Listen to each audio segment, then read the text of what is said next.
تو میرے عزیز، ہم نہ کچھ بدگمانیاں لوگوں کے اندر لوگ ڈالتے ہیں۔ ہمارے ہاں بالخصوص پاکستان میں جب سے سیاسی فرقہ واریت شروع ہوئی ہے، سیاسی، ہماری قوم کا مزاج اتنی بری طرح خراب کیا گیا ہے۔ ہمارے نوجوان بچے جو بڑے سنجیدہ پڑھے لکھے، ان کی گفتگو اپنے سیاسی مخالف کے بارے میں اتنی لوز کر دی گئی ہے، اتنی کمزور کر دی گئی، اتنی خوفناک کر دی گئی ہے کہ اس طرح تو کبھی نہیں ہوا تھا۔ یہ مزاج جو لوگوں کو دیا جا رہا ہے، قومیں اپنے اخلاق کے طور پر زندہ رہتی ہیں۔ بد اخلاقیاں کبھی بھی انسانوں کو اونچا کر سکتی، پیچھے رہ جاتے ہیں لوگ۔ تہذیب کسی سوسائٹی کا حسن ہوتا ہے، اور اگر ایک سیاسی مخالف کے لیے آپ کا یہ والا مزاج بن جائے، اپنے سیاسی قد کو اونچا کرنے کے لیے آپ ان چیزوں کا سہارا لیں، یہ درست نہیں ہے۔ اخلاقی رویے میں کہوں گا کسی بھی سیاسی جماعت سے وابستگی ہے وہ 100% رکھے جو اس کی سمجھ میں آتی ہے، لیکن اپنے اخلاقی مزاج کو کبھی کمزور نہ ہونے دیں، اخلاقی رویہ کبھی کمزور نہ ہونے دیں۔ یہ کیسے ہو سکتا ہے؟ دیکھیں، ابو جہل، ابو لہب، عتبہ، عتیبہ، شیبہ، وہ وہی باتیں کر سکتے تھے جو ان کے مزاج کی تھیں، جو آج تک لوگ کسی بھی دیندار کے بارے میں کرتے ہیں۔ تو انہوں نے وہی باتیں آ کے کی تھی جناب ابو طالب کے ساتھ۔ انہوں نے کہا تھا کہ اگر معاذ اللہ ان کو دولت چاہیے تو ہم دیتے ہیں۔ بڑے سے بڑے مخلص آدمی پر آج لوگ دعویٰ نہیں کرتے کہ دولت کے لیے لگا ہوا ہے۔ انہوں نے کہا دولت چاہیے تو دیتے ہیں، اگر کسی خاتون سے نکاح کرنا چاہتے ہیں تو کرا دیتے ہیں، سرداری چاہیے تو دے دیتے ہیں۔ اب یہ سوچ ہی اتنی ہے، اسے آگے جاتی نہیں۔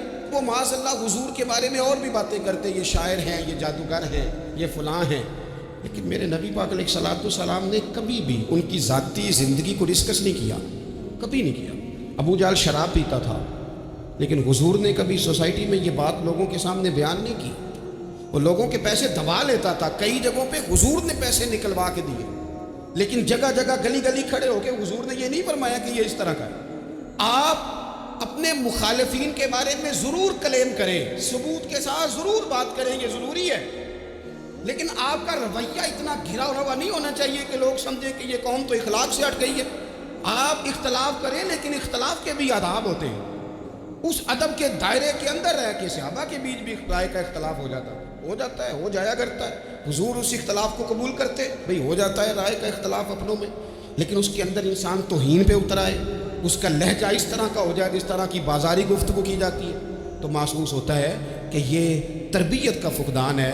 یہ لہجے باوقار لوگوں کے نہیں ہوا کرتے۔ لہجے کو کبھی برا نہ ہونے دیں، انداز کو لوگ آپ کو چھیڑیں گے، اپنی جگہ پہ کھینچ کے لانے کی کوشش کریں گے، بڑا کچھ لوگ کریں گے، لیکن آپ اپنی جگہ سے آپ تبدیل نہیں ہوں گے۔ آپ کہیں گے یار میرا ایک معیار ہے، میری ایک حیثیت ہے، میں اپنی حیثیت چھوڑ سکتا، میں اپنی حیثیت نہیں چھوڑ سکتا۔ ہر بندے کو آپ ڈسکس کریں گے، تو تہمت والی جگہ سے ضرور بچیں، بدگمانی سے ضرور بچیں، لیکن ہر شخص کو اس کے معیار کے مطابق اتر کا جواب دینا یہ باوقار لوگوں کا سٹیٹس نہیں ہوتا۔ وہ کہتے ہیں جا بات کر، جا کے تو کون ہوتا ہے تیری بات کرے، اب ہم ہر شخص کے منہ لگے، یہ کیسے ہو سکتا ہے؟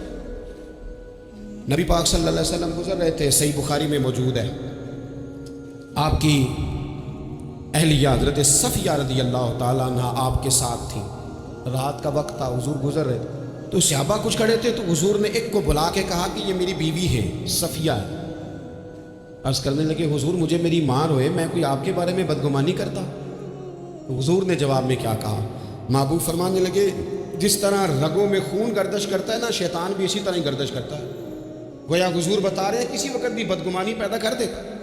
میں تمہیں بتا رہا ہوں کہ اپنی اہلیہ کے ساتھ جا رہا ہوں، میری بیوی ہے، کوشش کریں کہ آپ اس جگہ سے بچیں جہاں باتیں ہو رہی ہوں۔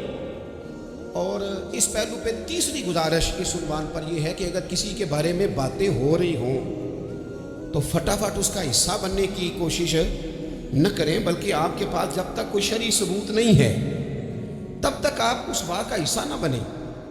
ہمارے ہاں بات ہو رہی ہوتی ہے تو دو چار بندے دوڑ کے نا اپنا بھی حصہ ڈالتے ہیں، بلکہ میں بڑی ذمہ داری سے یہ بات درج کروں گا، بات لمبی ہوتی تب ہے جب کوئی بندہ درمیان میں کہہ دیتا ہے نا نہیں تجھے تو تھوڑا پتہ ہے، تھوڑا میں بھی کرتا ہوں۔ وہ کئی دفعہ وعدہ معاف گواہ بن جاتا ہے، جا کے دوسروں کو خبر کرتا ہے اس نے یہ کہا ہے، حالانکہ بندہ اس سے پوچھے کہ اگر انہوں نے کہا تھا تو اتنا سجن تھا تو وہاں جواب دے کے کیوں نہیں آیا؟ تجھے چاہیے تھا وہیں جواب دیتا، وہیں جا کے جواب دے دیتا۔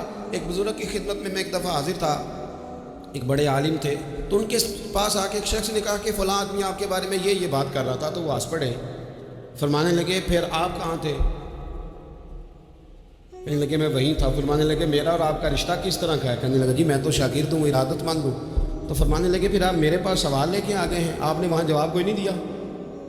فرمانے لگے اب تو میرے سامنے بیٹھ, پہلے اس سوال کا جواب میں تجھے دوں, پہلے تجھے قائل کروں. اگر تو قائل ہوتا نا تو پھر تو یہ بات لے کے میرے پاس نہ آتا, پھر تو وہاں تو کلیئر کر آتا. تیرے اندر کجی ہے, تو بات کا حصہ بنا ہے, اور میرے نزدیک اس سے بڑا تو مجرم ہے کہ تو نے بات کو سنا ہے. وہ تو کوئی ہے, اور تو اپنا تھا, تو نے اپنا ہو کے یہ باتیں سنی, تو نے ہاں کی, تو وہاں بیٹھا رہا, تو اپنا تھا. اور حضور نے فرمایا محبت تو بندے کو اندھا بہرا اور گونگا کر دیتی ہے.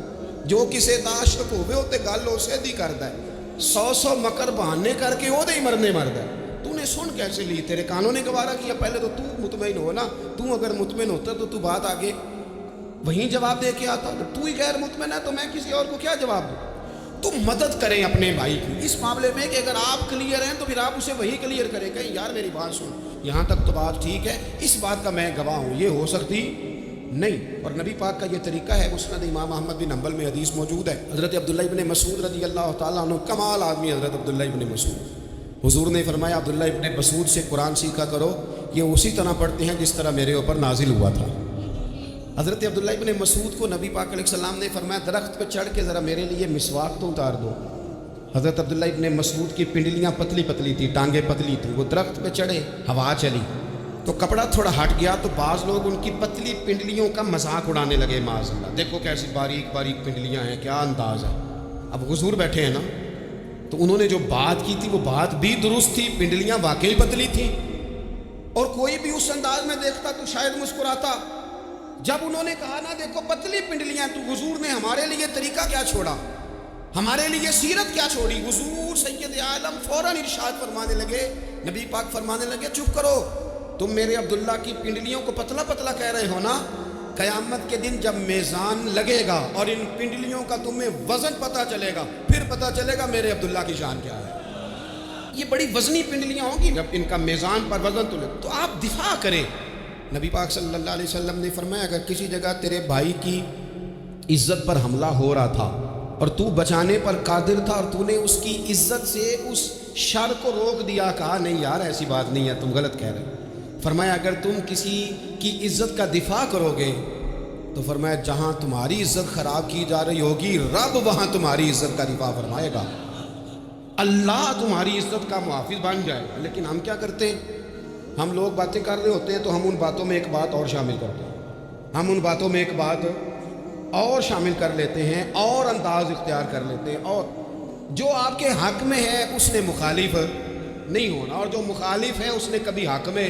چھوڑیں, آپ کس کو قائل کر رہے ہیں, جس کی سمجھ میں آتی ہے وہ قبول کرے, نہیں آتی تو دروازہ کھلا ہے, کہیں اور تشریف لے جائے. ہمارا یہ مزاج بن گیا کہ بلا وجہ کی وضاحتیں بھی بندے کو کمزور کرتی ہیں, بلا وجہ ہم کمزور پڑ جاتے ہیں. تھوڑے بے نیاز ہو جائیں, چھوڑیں, کچھ بے نیاز بنے, طبیعت کوئی بے نیاز.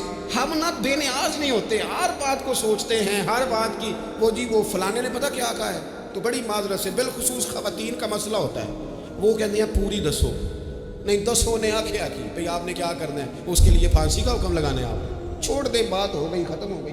اپنی زندگی میں تھوڑی سی بے نیازی بھی پیدا کریں, تھوڑی سی بے نیازی, ہر ایک کی بات سننا, ہر ایک کی بات پر غور کرنا, ہر بندے پر تبصرہ شروع کر دینا, وہ تو تکلیف آ جائے گی. وہیں سے جہاں سے بات شروع کی تھی پھر وہیں لاتا ہوں کہ باتوں کا اثر لیں, لیکن صرف خیر کی باتوں کا اثر لیں, لیکن صرف اچھے لوگوں کی باتوں کا. ہر ایک کی بات کا اثر لوگے, لوگ 2 قدم نہیں چلنے دیں گے. اور دوسرا, میں آپ کو بڑی ذمہ داری سے عرض کرتا ہوں, ہم ویژن والے لوگ ہیں, ہماری 1400 سال کی تاریخ ہے, ٹھیک ہے, ہم ویژن والے لوگ ہیں. یہ نہیں ہے کہ ادھر ایک بندہ آیا تو تھوڑی سی ہم اس کے پیچھے چلے جائیں گے, پھر کل ایک اور آئے گا تو تھوڑا سا اس کے پیچھے چلے جائیں گے. یہ تو وہ لوگ ہوتے ہیں جن کے پیچھے بنیاد نہیں ہوتی, اور جن کی پوری بنیادیں ہونا. وقت زیادہ ہو گیا, ورنہ میں آپ کو اپنی سند پڑھ کے بتاتا کہ ہماری سند امام بخاری تک کیسے جاتی ہے اور امام بخاری کی رسول پاک تک کیسے جاتی ہے. یہ تو ایک تسلسل ہے. تو اس لیے بڑی جلدی آزمائش کا شکار نہ ہوا کریں. باتیں کس لیے, جو بندہ ویلا ہے اس نے بھی 4 باتیں, تو ہر بات کا اثر نہ لیں. بالخصوص جوانوں سے کہتا ہوں, ٹارگٹ اچیو کرنے کے لیے سب سے پہلے تو مقاصد کا تعین کرے, جانا کے دور, پھر اس پہ لگ پڑے.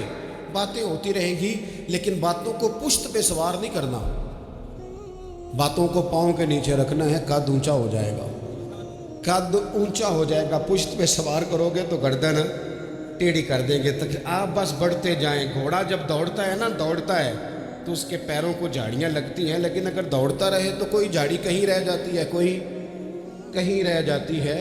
باقی مخلوق کرتی ہے باتیں، وہ کرتی رہے گی. آپ آگے بڑھیں، سفر کرتے رہے. سفر بہت سارے باتیں کرنے والے وہیں رہ جاتے ہیں اور کام کرنے والے کہیں کے کہیں پہنچ جاتے ہیں. باتیں کرنے والوں میں سے نہ ہوں، کام کرنے والوں میں سے ہوں. اللہ توفیق عطا فرمائے. آخر دعوانا الحمدللہ.